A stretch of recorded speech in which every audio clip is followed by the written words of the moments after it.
आइए बीजक आध्यात्मिक यात्रा में आप सबका स्वागत है। आज रामायणी नंबर 83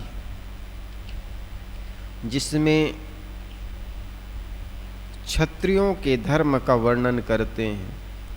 केवल मारना काटना निरीह जीवों को सताना ही क्षत्रिय धर्म नहीं है, उसके बारे में शायद बड़े अच्छे वर्णन करते हैं। क्षत्रिय करे क्षत्रिया धर्म सवाई वाके बाढ़े कर्मा जिन अवधु गुरु ज्ञान लखाया ताकर मन ताहि ले धाया।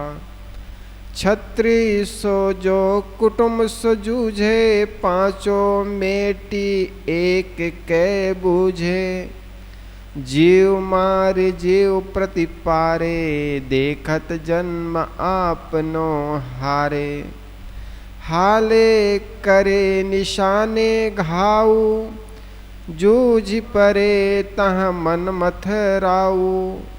सुन मन मथ मरे न जीवै जीवहि मरण न होय। शून्य शने ही राम बिनु चले अपन पौ खोय। साहेब कहते हैं क्षत्रिय करे क्षत्रिया धर्मा सवाई वाके बाढ़े कर्मा। क्षत्रिय समर क्षेत्र में युद्ध करता है। यूँ तो कहा जाता है वर्ण व्यवस्था के हिसाब से अलग अलग विभाग शास्त्रों में किया गया था और वो कर्म के हिसाब से किया जाता था। जो राजकाज चलाता उनको क्षत्रिय कहा जाता था। जो पढ़ाई लिखाई शास्त्रों की रचना करते थे उनको ब्राह्मण कहा जाता था। व्यापार बाणियाई गिरी जो करते थे, वस्तु का लेन देन करते थे, उसको बाणिया कहते थे, वैश्य कहते थे। और जो मोटा काम करने वाले को शूद्र कहा जाता था। ये कर्मों के हिसाब से बंटवारा हुआ था, ऐसे लोक धारणा है। लेकिन हकीकत तो यह है अगर कर्मों के हिसाब से ये विभाजन किया हो तो बहुत अच्छा है। आज भी जिसको हम ब्राह्मण कहते हैं वे मोटे काम करते हैं, व्यापारी करने लग गए, नौकरी करने लग गए। और जिनको हम झाड़ू लगाने के बच्चे कहते हैं, चर्मकार के बच्चे कहते हैं, वे भी पढ़ लिख करके बड़े ऑफिसर बन गए। तो उनकी जाति ब्राह्मणों में गिनती होनी चाहिए, लेकिन ऐसा नहीं हुआ। क्योंकि जातित्व के नाम पर अपने को बड़े मानने वालों के मन में हुआ। ये अगर कर्मों के हिसाब से कह देते तो गड़बड़ हो जाएगा, फिर तो हमें छूत कहलाना पड़ेगा, अछूत कहलाना पड़ेगा। तो उन्होंने जन्म से मानना शुरू कर दिया। तो साहेब इस पर प्रकाश डालते हुए कहते हैं क्षत्रिय करे क्षत्रिया धर्म। क्षत्रिय समर क्षेत्र में युद्ध करता है तो उनके पुण्य बढ़ जाते हैं। यह समर में युद्ध को जीतने पर राज्य पाता है और मरने पर उसको स्वर्ग मिल जाता है। ऐसे धर्मगुरुओं ने उनको दिढ़ाया था। महाराज अर्जुन जब युद्ध भूमि में गए और उन्होंने देखा मेरे चाचा, गुरु, ताऊ, भाई सब युद्ध में खड़े हैं और इन सबको युद्ध में अगर जीत जाऊं, ये मर जाए तो ऐसे स्वर्ग को पाकर के मैं क्या करूंगा। अर्जुन एकदम हताश हो जाते हैं, निराश हो जाते हैं।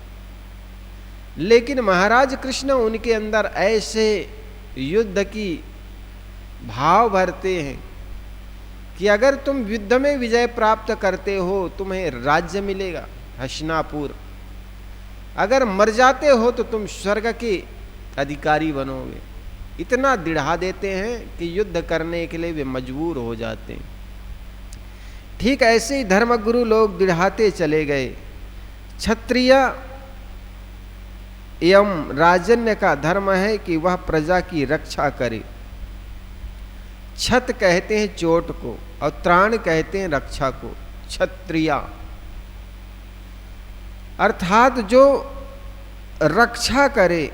देश में जो क्रूर मनुष्य है, ठग, चोर, बदमाश, व्यभिचारी आदि दुराचारी लोग हैं, उन पर कानून बनाकर दंड से निग्रह करना तथा मनुष्यतर, सिंह आदि हिंसक जंतुओं को जो प्रजा को हानि पहुंचा सकते हैं, उनको अपने वश में करके या उनको मार करके प्रजा की रक्षा करना उनका धर्म बनता है। इनके अलावा यदि दूसरे धर्म का राजा अपने देश पर हमला कर दे तो राजन का धर्म है कि वीरतापूर्वक उसका मुकाबला करे। शांति से यदि कोई समझौता नहीं होता तो अगला राजा चढ़ाई करता है तो उसका सामना करना राजन्य तथा प्रजा का भी धर्म है। उपर्युक्त वास्तविकता को झुठलाया नहीं जा सकता है। उपर्युक्त कर्तव्यों को राजन्यों के मन में दृढ़ करने के लिए धर्मगुरुओं ने उन्हें यह उपदेश किया कि तुम यदि युद्ध करते हुए शिकार खेलते हो तो यह तुम्हारा धर्म है। ऐसा करने से तुम्हें राज्य, स्वर्ग मिलेंगे। इससे तुम्हारे धर्म कर्म बढ़ जाएंगे। राष्ट्र स्वार्थ के लिए धर्मगुरुओं ने यह इस उपदेश को बढ़ा चढ़ाकर प्रचारित किया। ऐसे उपदेश हर देश में दिए गए और युद्ध को धर्म युद्ध, जिहाद आदि के नाम से कहकर बात बात में या राज्य विस्तार का तृष्णा में निरपराधियों का खून बहाया जाने लगा। भारत में पूरा काल से बहुत से यज्ञ होते रहे। यज्ञ में एक अश्वमेध यज्ञ होता था। अश्वमेध यज्ञ में अश्व के बाद घोड़ा छोड़ देते थे। घोड़ा छोड़ देने पर जो घोड़ा जिस दिशा में जाते और जिस राज्य से होकर के गुजारते, वो सारे राज्यों को राजा अपना राज्य, अपना देश मानते थे। और अगर कोई राज्य वाले, कोई देश के राजा उस घोड़ा को रोकते तो उनसे युद्ध करना पड़ता था। या तो युद्ध करे या तो अपनी अधीनता स्वीकार कर दे, स्वतंत्रता स्वीकार कर दे, हार स्वीकार कर ले, अन्यथा युद्ध करना पड़ता था। पूर्व काल में बहुत से ऐसे अश्वमेध यज्ञ होते थे। और ये अश्वमेध राजा महाराज राम जब बने तब भी हुए। राजा बन गए, वे अश्वमेध यज्ञ किए, घोड़े को छोड़े, जिस दिशा में वे चले जा रहे थे लवकुश उन घोड़ों को रोक लिया, उनका ही सुपुत्र। और कहा जाता है उनसे युद्ध करने की बारी आई। जब ये बात माँ सीता को पता चला तो उनको ये बड़ी पीड़ा असहनीय हुई। और कहा जाता है उसी समय धरती में समा गई। लोगों की ऐसी धारणा है, ऐसी मान्यता है। तो किसी भी समय हो, जो जहाँ जहाँ युद्ध हुआ है, सिवाय पश्चाताप के कुछ नहीं हुआ है। यही घटना महाभारत के साथ हुई।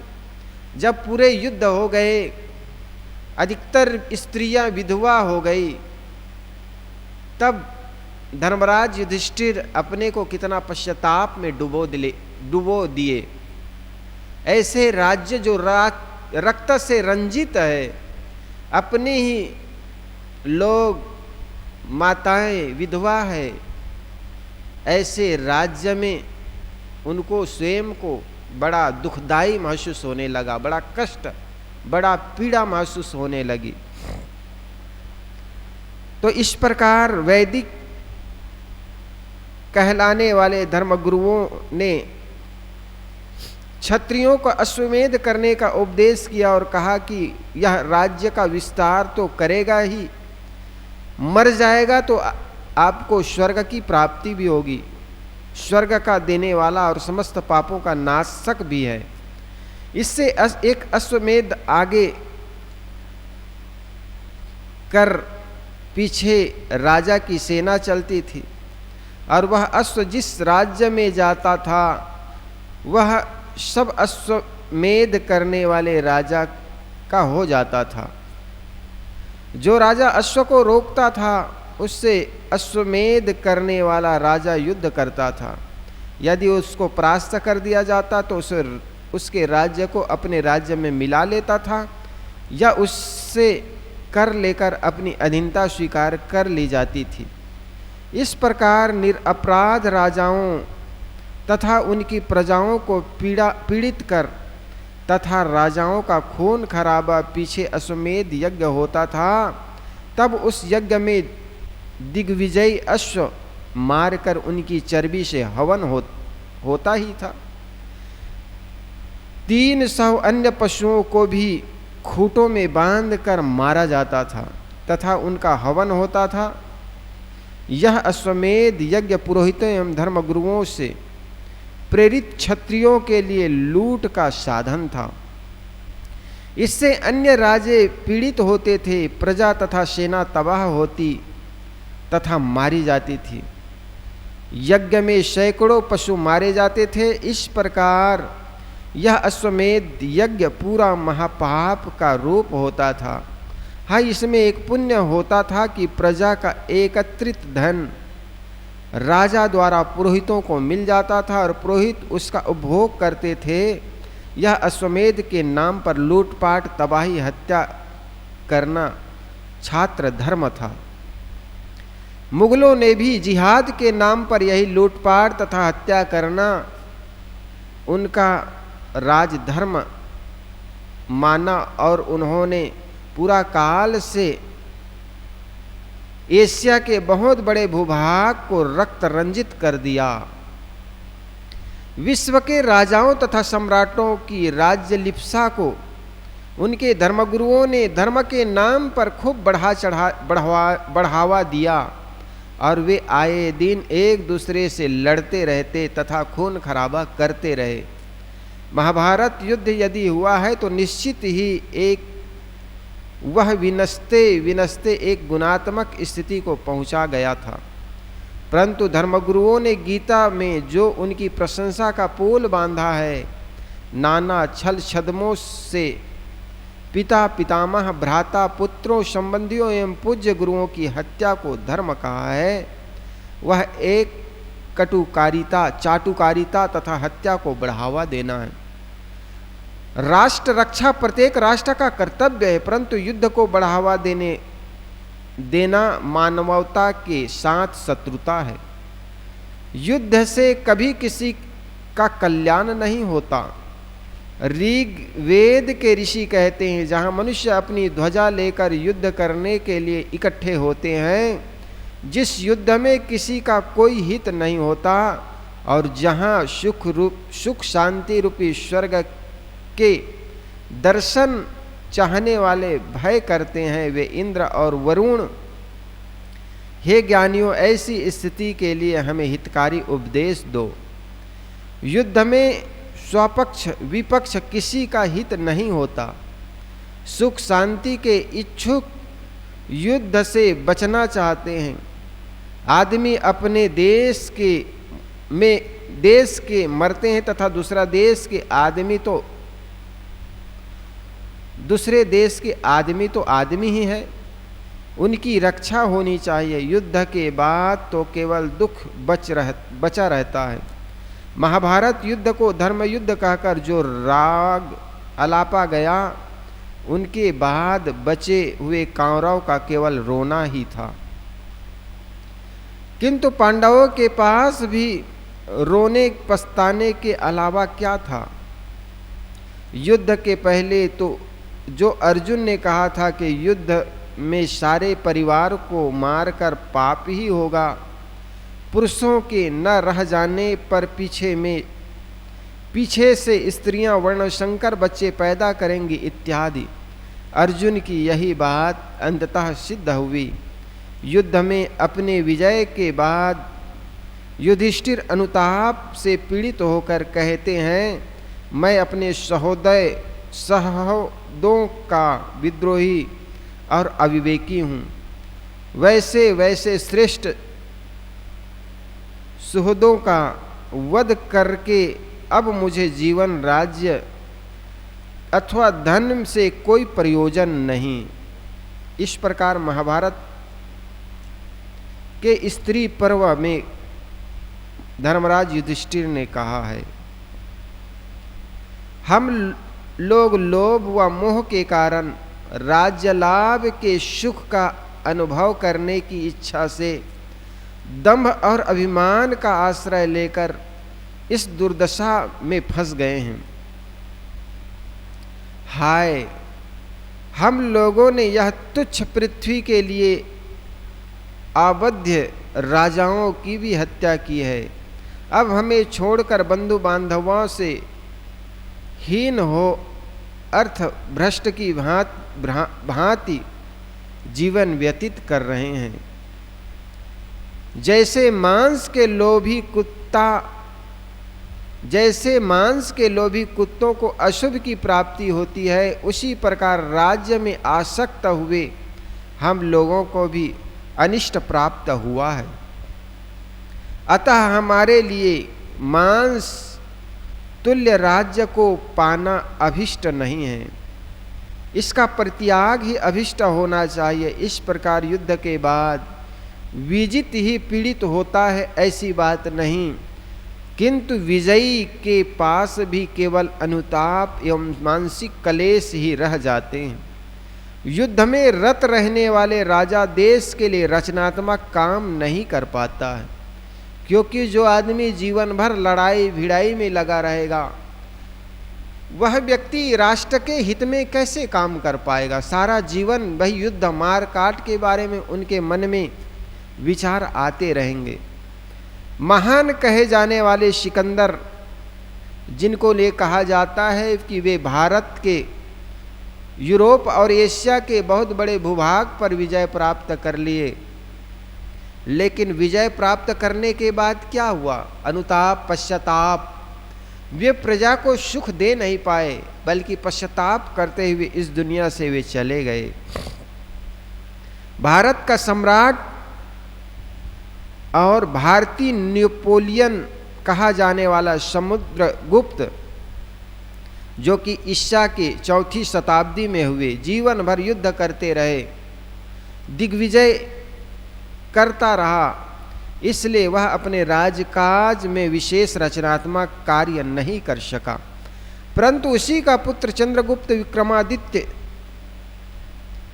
जो कि राज्यकाल 380 से 413 में कम युद्ध करने से राज्य में अद्भुत रचनात्मक काम किया और उनका राज्य धन धान्य से संपन्न हो गया। सद्गुरु कहते हैं, संसार के धर्म गुरुओं के उपदेशों द्वारा जो क्षत्रियों में युद्ध की प्रवृत्ति बढ़ी एवं मनुष्यों का खून खराबा होता रहा और युद्ध की सफलता के लिए अथवा विजय के उत्साह में जो क्षत्रिय द्वारा निरीह प्राणियों का वध कर पूजा यज्ञ एवं कुर्बानी के नाम पर जघन्य काम होते रहे, यह सब छात्र धर्म का दुरुपयोग है। धर्म युद्ध, जिहाद, यज्ञ, कुर्बानी आदि के नाम पर धर्मगुरुओं द्वारा दिए गए उपदेश लोलुप राजाओं की राज्य तृष्णा की अग्नि में घी के काम किए और राजे महाराजे लुटेरे तथा हत्यारे होते हुए भी धर्मवान ही बने रहे। अत्यधिक दुष्टों का दमन कर तथा बाहरी आक्रमणों से रक्षा कर राष्ट्र की सुरक्षा सुव्यवस्था बनाए रखना राजन्य का परम कर्तव्य है और इसके लिए प्रजा को राजा का सहयोग करना चाहिए। दुष्ट दमन में एवं हमलावर शत्रु से युद्ध करने में भी लोग मारे जाते हैं। मारना पाप है, परंतु वह पाप राष्ट्र रक्षा एवं सुव्यवस्था के लिए करना पड़ेगा। उससे स्वर्ग मिलता है। यह सब शब्द जाल है, परंतु यह किए बिना राष्ट्र स्वतंत्र नहीं रह सकता है, और स्वतंत्रता के बिना अर्थ तथा धर्म दोनों ही नहीं सध सकते। इसके आगे सद्गुरु आध्यात्मिक छत्री का वर्णन करते हुए कहते हैं, छत्री सो जो कुटुंब को जूझे।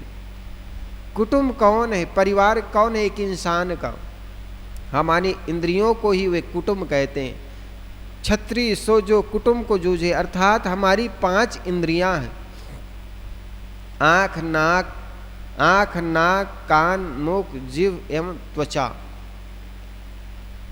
ये त्वचा, ये इंद्रियों से ही हम चीज़ों का उपभोग करते हैं, विषयों का उपभोग करते हैं। लेकिन जो व्यक्तियों का इंद्रिय सुलझ जाता है, एक जगह कहा है ना साहब ने कि 5 कुटुंब मिले जूझन लागे, संतों झगड़ा, एक जगह उन्होंने कहा है 5 डोटा एक न्यारी। झगड़ा, हमारे अंदर झगड़ाएं हर समय चलती रहती है। वो झगड़ा क्या है? मन इंद्रियों के। हमारी आंखें कहती है कि अच्छे अच्छे रूप देखें, कान मानो कहता है कि अच्छे अच्छे शब्द सुने, जीभ कहता है मानो अच्छे अच्छे स्वादिला चीज़ों का स्वाद ले, और त्वचा कहते हैं सुंदर अच्छे चीज़ों का हम स्पर्श करें। ये 5 अधिक स्वादी, न्यारो न्यारो भोजन चाहे 5 अधिक स्वादी, है ना। झगड़ा एक बढ़ो राजा राम, जो निर्वारे सो निर्वार। यहाँ पर तो साहब शब्द राम शब्द के लिए कहा है, लेकिन उन्होंने कहा है संतों घर में झगड़ा भारी। कौन से घर में झगड़ा कहा? वो शरीर रूपी इस घर में झगड़ा हो रहा है। 5 इंद्रियों को लेकर के साहब ने कहा कि संतों घर में झगड़ा भारी। इसी प्रकार वह व्यक्ति क्षत्रिय है जो अपने इंद्रियों के विकार, काम, क्रोध, लोभ को विजय प्राप्त कर ले, उनसे लड़े, उनसे जूझे। यह कुटुंब है इंद्रियां, विषय वासना। इसमें आँख, नाक, कान, जीभ एवं चमड़ी, ये 5 ज्ञानेंद्रियां हैं जो क्रमशः रूप, गंध, शब्द, स्वाद एवं स्पर्श, इन 5 विषयों के लिए सदैव ललायित रहती है। इन्हीं के कारण काम, क्रोध, लोभ, मोह एवं भय, ये 5 विकार उत्पन्न होते हैं। आंतरिक शत्रु नष्ट हो जाते हैं, उनके जीवन में एक जीव का ही राज्य रहता है। अर्थात जो व्यक्ति अपने मन इंद्रियों में विजय प्राप्त कर लेता है, मानो उनके जीवन में जीव का ही एक छत्र राज्य हो जाता है। अर्थात जीव के हित में ही आदमी काम करता है, स्वकल्याण के काम करता है। और यह तब हो सकता है जब आदमी अपने मन इंद्रियों को सही मार्ग में लगाए, इंद्रियों के साथ जूझे। हम बाहर के शत्रु से लड़ते हैं, बाहर के शत्रु से हो सकता है विजय प्राप्त भी कर ले, या हो सकता है उनसे हार भी जाए। लेकिन हम अपने इंद्रियों से अगर अपने विकारों से लड़े तो निश्चित हम विजय प्राप्त कर सकते हैं और अपने मन इंद्रियों पर काबू पा सकते हैं। जो इन सब पर विजय कर लेता है वह सच्चा सम्राट है। जिनके आंतरिक शत्रु नष्ट हो जाते हैं उनके जीवन में एक जीव का ही राज्य रहता है। इंद्रिय वासनाओं पर विजय प्राप्त करने के पश्चात ही एक कै बूझे। वचन चरितार्थ होता है एक कै बूझना है, एक कैवल्य, असंगता, सहज अवस्था की प्राप्ति। इंद्रियां विषयों की तरफ भागना ही तो द्वैत में फंसना है। जब इंद्रियां तथा मन अपने वश में हो गए तब एक स्वसत्ता ही की प्रतिष्ठा रह जाती है और जीव का स्वतंत्र स्वराज्य एवं सुराज्य हो जाता है। राजा बाहर का राज्य भी तब तक नहीं चला सकता जब तक उसने स्वयं अपने आप पर विजय न पाई हो। विलासी राजाओं का पतन इतिहास सिद्ध है। साहेब कहते हैं, जीव मारी जीव प्रतिपाले, देखत जन्म आप नोहारे। जो छत्री कहलाने वाले लोग ऐसे हो गए कि वे दूसरे जीवों को मारकर खा जाना, कमजोर वर्ग के अधिकार को छीनकर अपना लेना, उन्हें नाना प्रकार के सताना, यह सब छत्रित्व हो गया। ऐसे लोग अपने जीवन को खो रहे हैं। जो कमजोर वर्ग की हिंसा, हत्या एवं उसका शोषण करने में अपनी शूरता दिखाते हैं, शूरवीरता दिखाते हैं, उनको छत्री कहना छत्रित्व की कीमत घटाना है। ऐसे लोग तो हाले करे निशाने घाव, अर्थात जरा जरा से स्वार्थ कामना एवं क्रोध में उबल कर दूसरों को शीघ्र चोट पहुंचाते हैं। उनको सारी बहादुरी दूसरों को चोट पहुंचाना है। उन्मादी छत्री लोग बात बात में लड़ाई ठानने लगते हैं। छत्री नामधारी सब दोषी नहीं होते, उनमें भी विनम्र, सिलवान एवं परोपकारी होते हैं। यहाँ तो उनके लिए कहना है जो छत्री नाम धराकर ऐसे करते हैं जिनका छत्री तो नाम नहीं होता। उनमें भी ऐसे लोग होते हैं जो दूसरों का शोषण एवं उत्पीड़न करना ही अपना धर्म समझते हैं। जूझ परे ता मनमथ राऊ। मनमथ का अर्थ है जो मन का मंथन करके विकार पैदा हो। मन के सारे विकार काम, क्रोध, लोभ, मोह, भय आदि मनमथ है, परंतु यह रूढ़ हो गया है काम में। अर्थात मनमथ का अर्थ है काम। मनमथ सारे दोषों तथा सारी मानसिक कमजोरियों का कारण है। जो जितना अधिक कामना वासना वाला होगा वह उतना अधिक क्रोध वाला होगा, और काम, क्रोध आदि में उलझे हुए मनुष्यों का भवबंधन सदैव मजबूत रहेगा। मनमथ मरे न जीवय, जीवहि मरण न होय।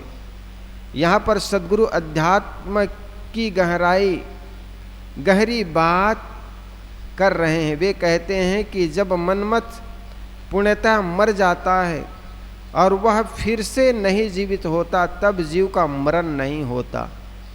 यहाँ जीव से अभिप्राय है शुद्ध चेतन। व्यक्ति की कामनाएं जब समाप्त हो जाती है और ऐसी समाप्त होती कि वे पुनः नहीं उदित होती, तब उनके अंतःकरण की स्थिति ही दूसरी हो जाती है। उनकी देह बुद्धि लिप्त होकर स्वरूप ज्ञान में स्थित हो जाती है। उनके जन्म मरण का प्रवाह समाप्त हो जाता है। जीव स्वरूपतः अमर है। उनकी व्यवहारिक अमरता कामना निवृत्त है। यह कामना ही जीव को भटकाती है। प्रत्यक्ष है कि जो जितना कामना वाला होता है वह उतना चंचल एवं संसार में भटकने वाला होता है। जिसने अपने जीवन में विषयों की कामनाएं छोड़ दी है वह यही मुक्त हो गया। जो आज मुक्त है वह आगे भी मुक्त है। ऐसा मुक्त जीव ही सच्चा क्षत्रिय है, क्योंकि उसने अपने आप का छत्र से त्राण किया है, छत से त्राण किया है।